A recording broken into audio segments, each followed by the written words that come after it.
रवि एक वन क्षेत्र के पास एक छोटे से रेलवे स्टेशन पर टिकट कलेक्टर के रूप में काम करता था। स्टेशन पुराना, शांत और लगभग भुला दिया गया था। हर दिन केवल कुछ ही ट्रेनें गुजरती थीं, लेकिन स्थानीय लोगों के बीच एक अजीब चेतावनी थी, आधी रात के बाद कभी भी स्टेशन पर न रुकें। रवि ऐसी कहानियों पर विश्वास नहीं करता था। एक रात अपनी देर रात की पाली के दौरान भारी कोहरे ने पटरियों को ढक लिया।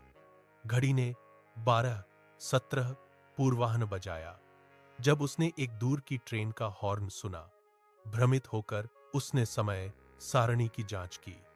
उस समय कोई ट्रेन आने वाली नहीं थी।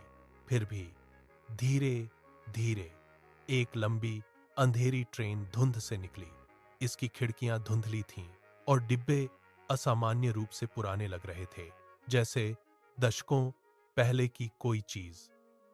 ट्रेन बिना किसी आवाज के रुक गई। कोई यात्री बाहर नहीं निकला, कोई दरवाजा नहीं खुला।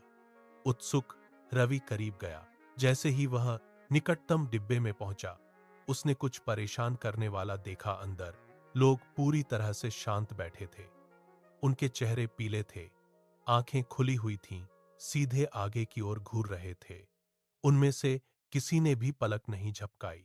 अचानक उसके रीढ़ की हड्डी में एक ठंडक दौड़ गई। उसने हिम्मत जुटाई और दरवाजे पर दस्तक दी।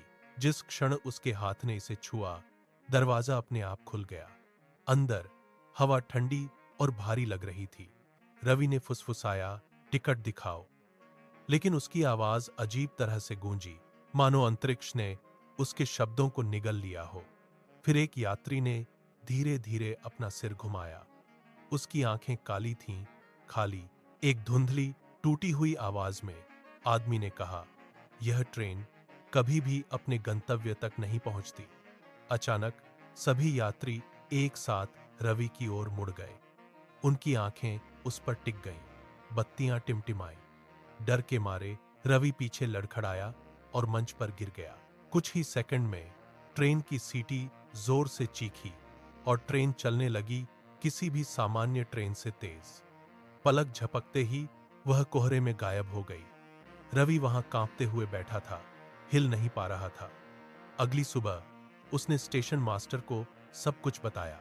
बूढ़े व्यक्ति ने चुपचाप सुना, फिर उसे एक पुराना अखबार दिखाया। इसमें 30 साल पहले हुई एक दुखद दुर्घटना के बारे में बताया गया था। एक ट्रेन ठीक उसी जंगल के पास रात 12:17 बजे पटरी से उतर गई थी। कोई भी जीवित नहीं बचा। रवि ने फिर कभी रात की पाली में काम नहीं किया और उस दिन से जब भी घड़ी 12:17 बजाती है, स्टेशन पूरी तरह से खाली रहता है।